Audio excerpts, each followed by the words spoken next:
and welcome back to another episode of Translating Love with me, Woifi. And Danny. We are redoing this episode because I didn't press record for some reason. Yeah, it was really good, I have to say. It was a good I'm episode. really upset that we have to do it again because it was a really good episode. It was a good episode.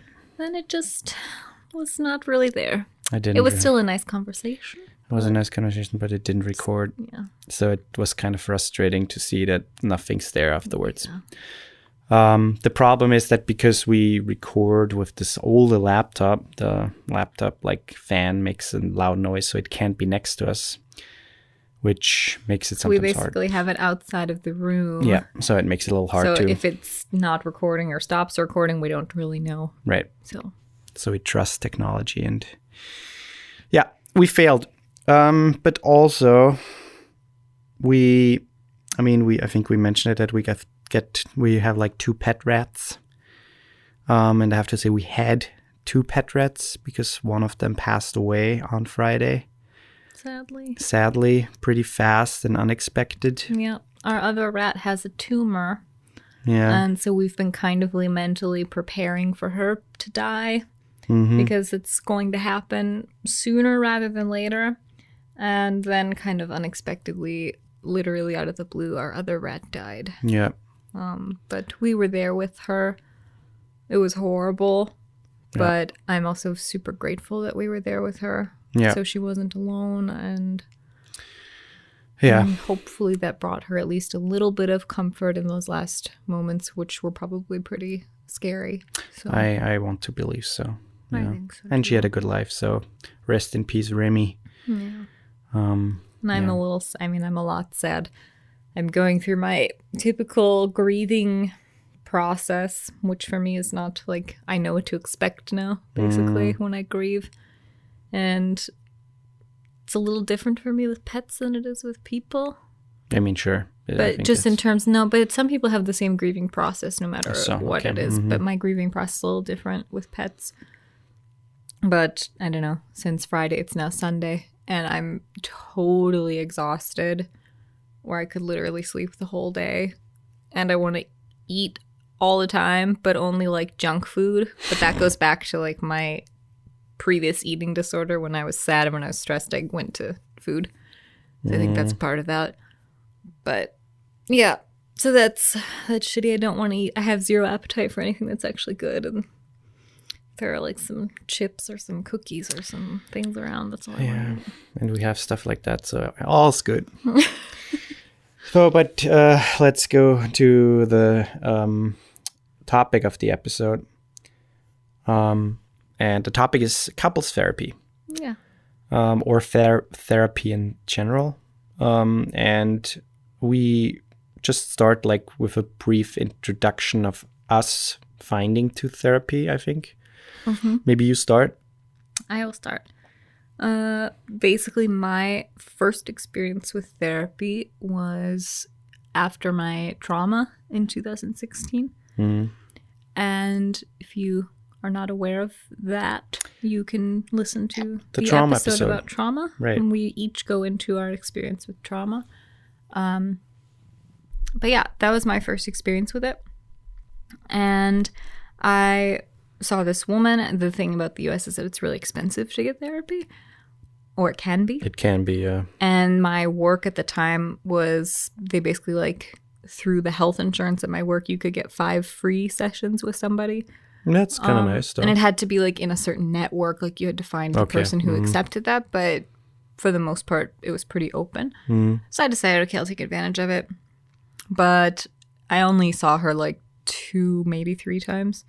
And then I stopped going because I had a really hard time trusting my therapist. I mean, that's a big thing. If you go to the therapist for the first time, it's sometimes a little hard to be so open with technically a stranger. I think especially if you go because of something. Right. So if it's not just, if you go because something happened or because you're going through something specific, which I think is most of the time when people go to therapy, I think it can be really hard to, like for me, I didn't even mention my trauma. Yeah. in the 2 or 3 times that I was there. I talked a lot about my relationship and that was struggling and things, but I found myself lying to her when she would ask me certain questions. I think about that's pretty common, though. Yeah, I think it's common, but for me, it was like, I'm not going to do this if I'm not going to be honest about it, because it's not going to bring me something. I mean, that's something with therapy. When you go, you have to wrap your head around being open to someone who is a stranger to you. But with a therapist, you usually feel a connection pretty fast, I would say, in the first or in the second sitting. I would say trust your gut. Just initially, it's the same when you meet a new person. Right. You meet somebody and you instantly know if you get along with them or if you at least click with them, or especially if you don't click with them. I think that's more something that you feel like, I really don't like this person. I get a bad vibe from them. But I think a big point is with a therapist, the more you are upfront and honest with them right away, the more you realize pretty fast, is that person right for me or not? Yeah. And it's hard. I mean, I did eventually, when I moved to Austria, I started seeing another therapist. I only went to him one time because he was kind of a dick. Yeah. But I was really lonely when I moved here, which we've talked about too on the podcast. And so I went to see a therapist because I was still struggling with trauma. And I found an English-speaking therapist here, and I decided to give it a go. But I didn't like how he talked about my trauma, how he also talked about other patients that he had, very detailed specifics of those patients, which I think is a no-go. Yeah. So, and he basically acted as if he healed me at some point. Like at the end of the session, he gave me like a breathing exercise, like when I'm feeling anxious. And it was a good breathing exercise. But he said something after we tried it. We tried the breathing exercise together, and then at the end he was like, and that's it, and then you won't have that problem anymore, it goes away. Like essentially that's what he said. I was he like snipped in his finger, he's like, and it's gone. Right. So I was like, that makes $200, please. Right. I was like, okay, we're done. Oh my god. Yeah, that was interesting. But at least what I brought to that second one, when I first sat down with him, I was open right away, and I told him this is why I'm here. And I think that as hard as it is, that's the best thing you can do when you start therapy, because then you put all the cards out on the table. Yeah. You came for a reason, and why wait 5-10 sessions before you're comfortable telling that reason, rather than just say it right up front, this is it, and then you don't have to talk so much in detail about it right away, but at least say that's what I'm working up to. I'm working up to being able to talk about that and be okay with that. Yeah.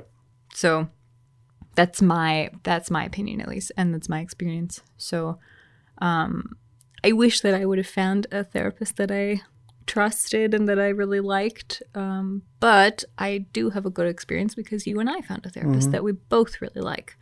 So that's my experience with therapy. I started therapy right in the hospital when I had my accident.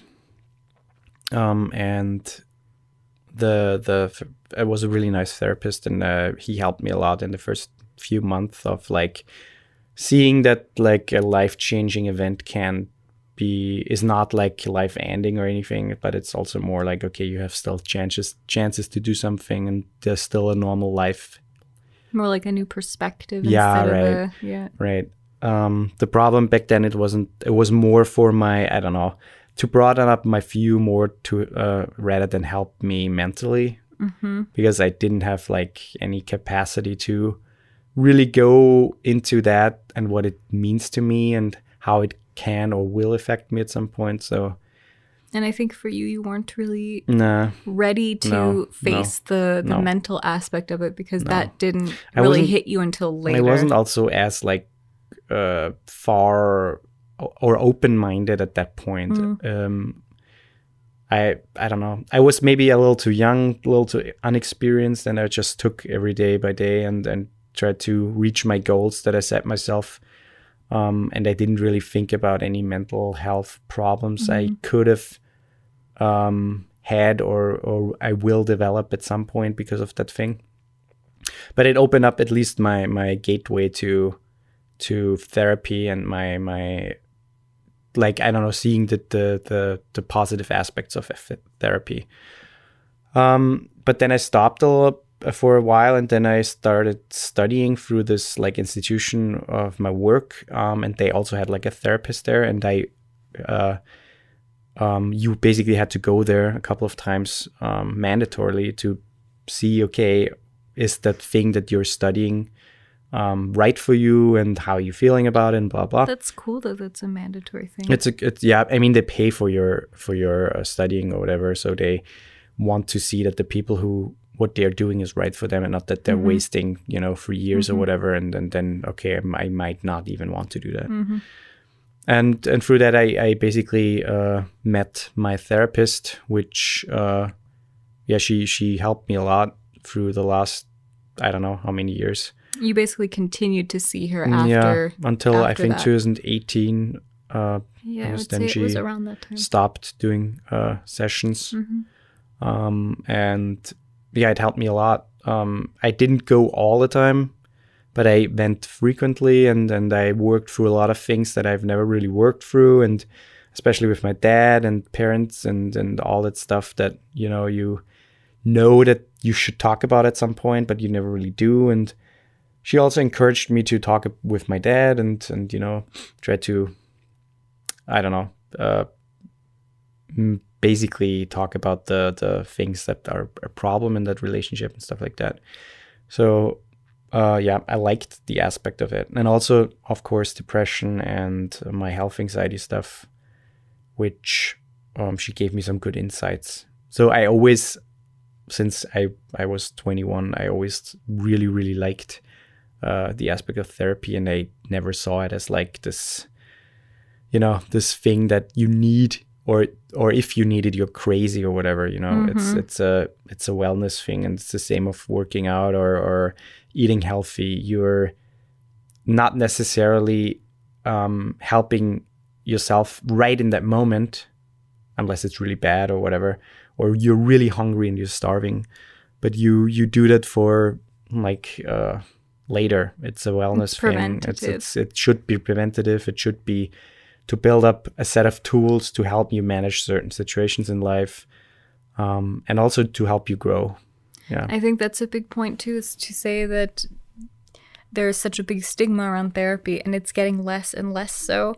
But even not that long ago, in like 2016 when I started, I told maybe one other person that I was going to therapy, besides like my family, obviously, like my mom and my dad. But I told like one other person that I was going to see a therapist, and the response is always like, oh. Yeah, right. It's not like, oh, good for you, or that's I'm glad that you're doing that, or how is that going? It's always, oh. Yeah. Like, and then you wonder, okay, you see them kind of analyzing you, and then you look at them and like this crazy eye, and it's like, yeah, I'm crazy, god damn it. I'm going to stab you. Wow.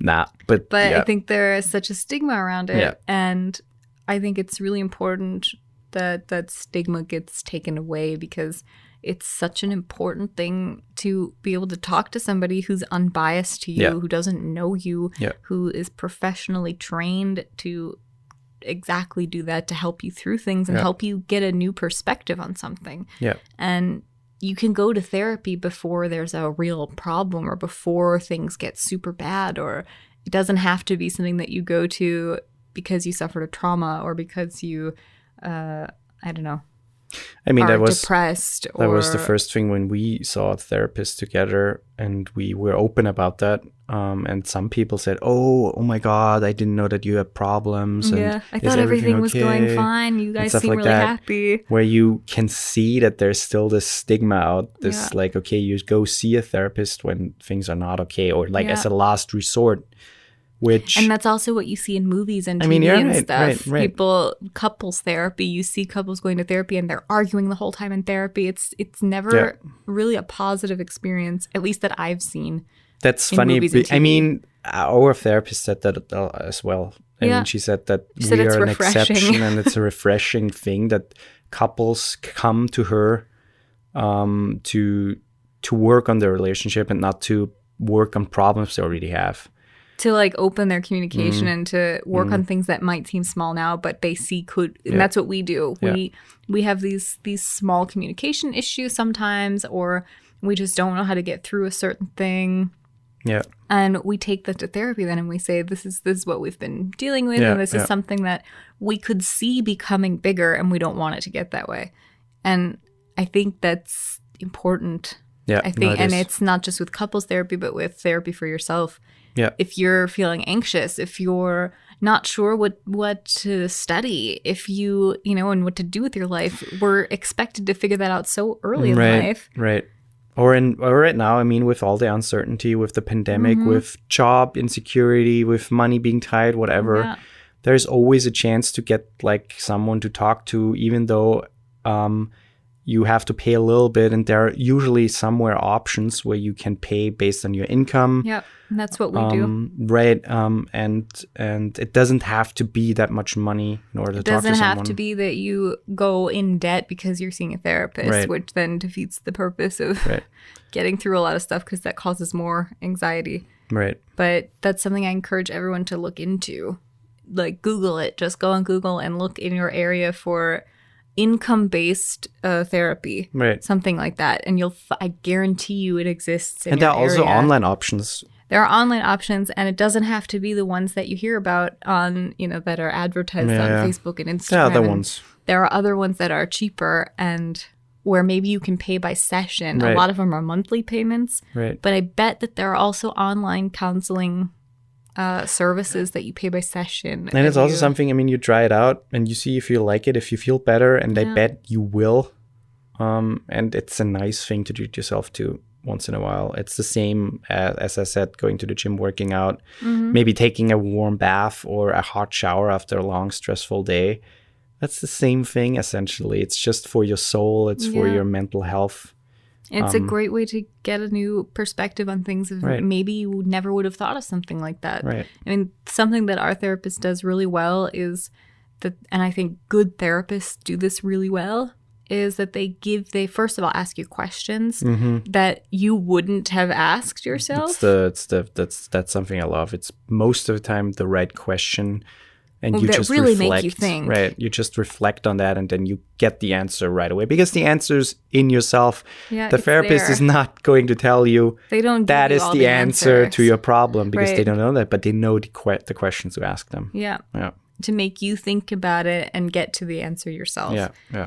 And a good therapist will also give you tools to help you continue down the right path and to prevent you from falling back into old habits, or just in our case, like with little arguments, we sometimes would have these little arguments that they should be small, but they end up being massive for whatever reason. Yeah. Someone is stressed, or maybe there's something else coming towards that, or you're just being super pissed at something that all comes out. Or you just are stubborn and you can't let something go, even though it's really small.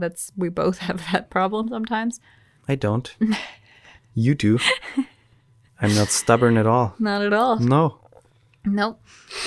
But she's really helped us by giving us a lot of useful tools. Yeah. To not only as a couple, but also individually. Yeah. She's really good at like getting to know us as a couple, but also getting to know us individually. Yeah, I like that about her. To try to give us things that work for us together, but also specifically work for each of our needs. And I think that that's a really special thing. That's true. And it's one of those things you have to work at. It's not like you go to therapy once and you're good. Like you're good to go. Like my one therapist seemed to think. Yeah. But he didn't want to work anymore. He's like, "You good? Bye."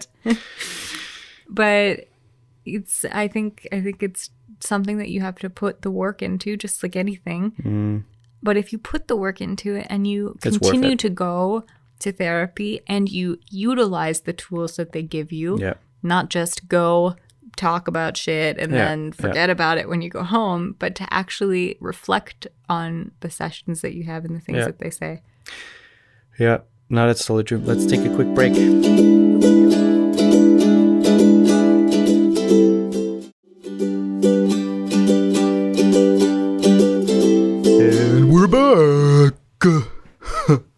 So we're back. One thing you probably won't like that, but I'm listening to the Joss Stone podcast, and it's called A Cup of Happy, and it's a really nice. Why do you say I won't like that? Because you always roll your eyes when I mention it. Because I mean, Joss Stone is a singer-songwriter. Yeah.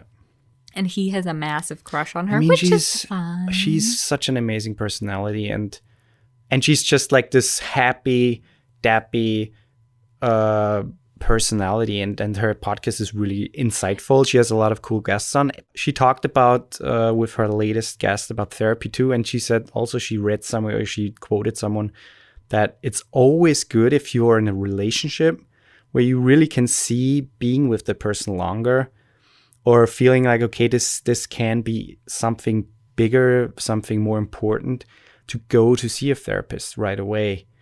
Not necessarily because you have problems or you want to prevent problems, but to understand each other better. Like we said, you get the right questions asked. You might get tools to work on things that, or to solve problems later at some point. And I think that's such a vital thing to do, especially if you are with someone you really love. And come on, it's like an hour or 50 minutes in a week or a month, whatever, how often you do it. And it's worth it to do that early on to, to, I don't know. It's the same. I mean, we preach it all the time. Talk with each other, take time to quality stuff together, not just sitting in front of the couch and in front of the TV on the couch and just watch something mindlessly. Let's sit in front of the couch later. Change it up a little bit. Let's sit on the TV in front of the couch. Yeah. Okay, let's do that. And just watch the couch and see what happens. Okay, we'll update you all about our couch adventures and if something exciting happens. I think it's I've seen so many really, really tight couples, and then they just like they've been together for a long time. And you know that they're really good together and they love each other, but then they break up. I mean, sure, you don't have the full insight in the whole story, but I know that none of them went to therapy, and they considered it at the end. I think we know one couple that tried therapy. Yeah. But mostly at the end, when the problems were already so big because they piled up over the years. Well, and that's exactly when we talked about this the first time we recorded. Yeah, right. You don't know that. You don't know that yet. But that was how it was in my previous relationship, where we were really struggling. He didn't realize we were struggling, even though I would say very often that things are not right between us. Something needs to be done. Yeah.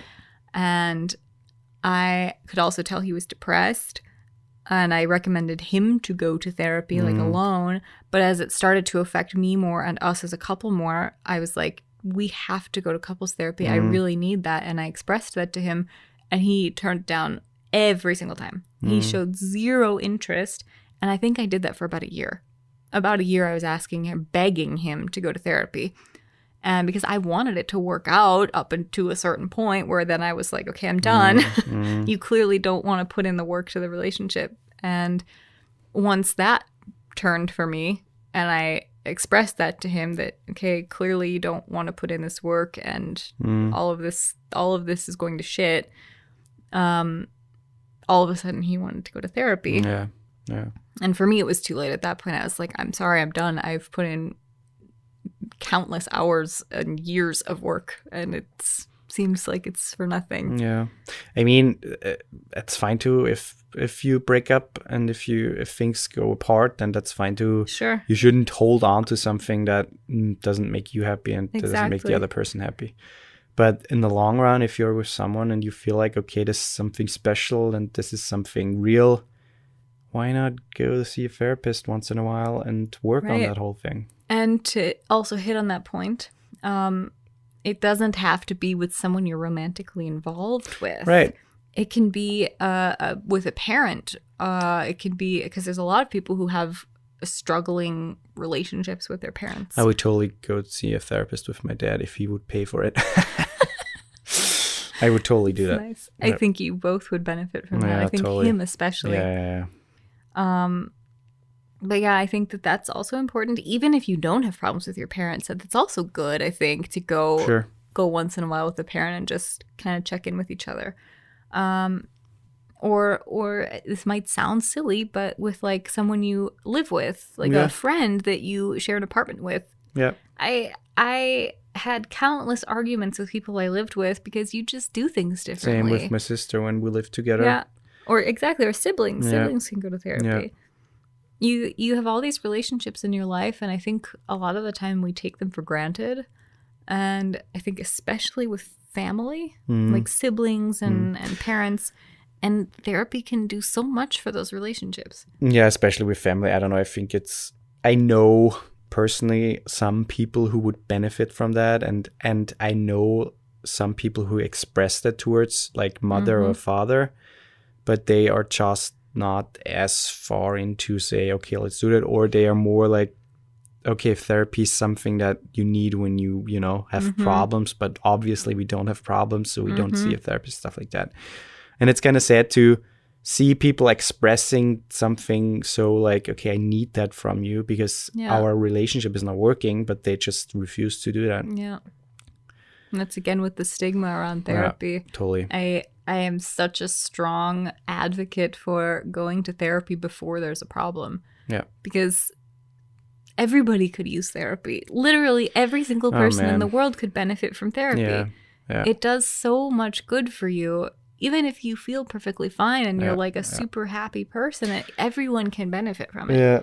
It's you all learn about so much about yourself. It's all about learning, about growing, about moving forward in your life and gaining a more and bigger view of yourself, your surroundings, how other people might feel, how you affect other people and stuff like that. Knowing how good it can be, I wish that I could go back to when I was younger, like 13, when I first started experiencing depression, and without knowing that it was depression yet, and see a therapist. I wish that I would have done something like that, because I mean, at the same time, I'm one of those people who thinks that everything happens for a reason. So if I do that, then it's like the butterfly effect, and my whole life would be different now. I think the thing, what we want to say and what we want to give to you, especially if you're younger and if you're struggling for whatever reason, personally, on your mental health or in your relationship and stuff like that, just try it. Even if you're not young, even if you're 80. Sure. Do it. If you have never dipped into the whole thing, try it. Why not? There's nothing to lose. It's a little bit of money, sure, but you gain so much from it. Yeah. And it's so, and I would have started much sooner too. And I know a lot of people who say the same thing, that they are so enlightened and so much better as a person and as a human being when they started therapy. And I know the opposite way, or people who had therapy and then they stopped and they say they miss it. They want to go back to it because it helped them so much. And it's not like you have to go every month or I mean, when we started going together, we went like every 3 weeks or so. And then that went down or went up, I don't know how you would say that, to every month and then every 3 months. Yeah. And then it's more of like a check-in, which is also good. So it doesn't always have to be you go and you have so much to talk about, but it's good to just go and check in, because then if something comes up, you still, that person, your therapist, is still updated with how your life is up to that point. Yeah. Whereas if you stop going for a year, you go then again. And also it's a good thing. And you have so much to say that. To have an appointment and something happens, something like there's a fight sometimes and you can't resolve it yourself. You can still write it down and bring that towards the next session and say like, hey, this happened and it's still there. We don't know how to resolve it. What are ways, what can we do to check it off? Yeah, it's basically what we did the last time last week we went to therapy. And for me, it was, I started realizing after the jealousy episode that we recorded, I started realizing that I wasn't maybe quite as far along with that as I thought that I was. Yeah. And I started thinking about it more, analyzing it more, and I realized that there were still things that I felt were unresolved, like issues that Woifi and I had, kind of surrounding that topic a little bit. And so we went with that. And even though it's like a 2-year-old issue, and it's not brought up super often with us anymore, but I realized that that's still kind of a thing for me, and I want that to be gone. Yeah. Because I don't want it to follow us throughout our relationship. And so even things like that are okay. You can talk about things from when you were 5 or when you were last week or 2 years ago or who. The funny thing is that therapy usually goes back to childhood anyways. Almost always. Because most of our problems lie in childhood and how we were treated and how we saw people we loved were treated badly or wrong or whatever. So yeah. But yeah, I think we just quickly go over the Instagram questions. So what we do sometimes, we post Instagram questions on our Instagram. And I'm saying Instagram one more time.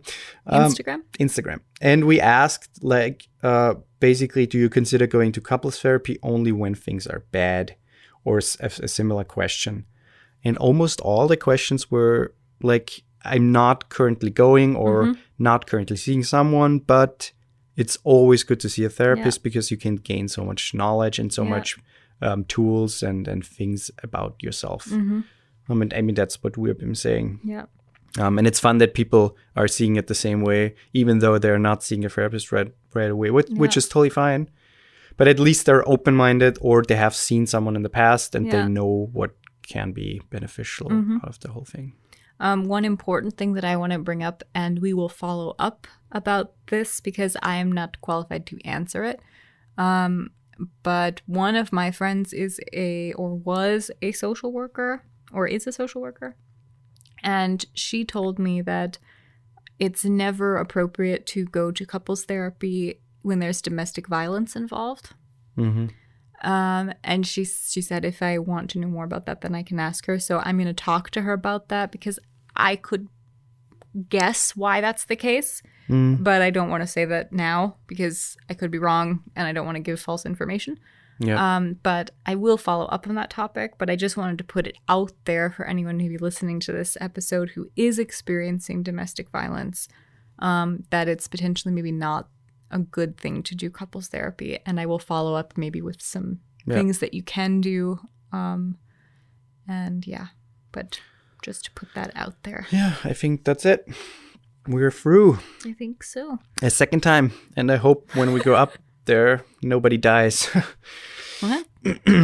Go up where? Upstairs. Oh, yeah, that's what happened last time we finished the podcast. We went upstairs and then... we finished talking. We didn't finish anything else. Right. The podcast wasn't finished. Didn't record. Right. But yeah, shortly after... someone died. Remy died. Yeah. But I will say that we gave her a nice little funeral. We sat with her for a while. And then we buried her in the backyard. And I made a little stone for her with her name on it and a little drawing of a rat. And of which I had to watch a YouTube video of how to draw because I cannot draw to save my life. But it turned out nice. It turned out nice, yeah. And we lit a candle, and that candle has been burning since Friday night, and it is now Sunday, so that's also lovely. Yeah. But yeah, now we're just dealing with a second rat who is slowly leaving us and now depressed and lonely. And that's a whole nother heartbreak. So. Yeah, let's not talk about that. But she's getting lots of food and treats. And attention. That thing has the best life. Yeah. Besides being alone right now. But even before that, they both had the best lives. They did. Thank you for listening. Please, I mean, we know we say that all the time. Please share the podcast. Please. That helps us a lot. And thank you for all the feedback. If you want to reach us through the website or on our Instagram at Translating Love Podcast. It's all down in the description. And we really appreciate you. Yes, we do. And until the next time. Bye. Goodbye. Bye-bye. Bye-bye. Bye. Servus.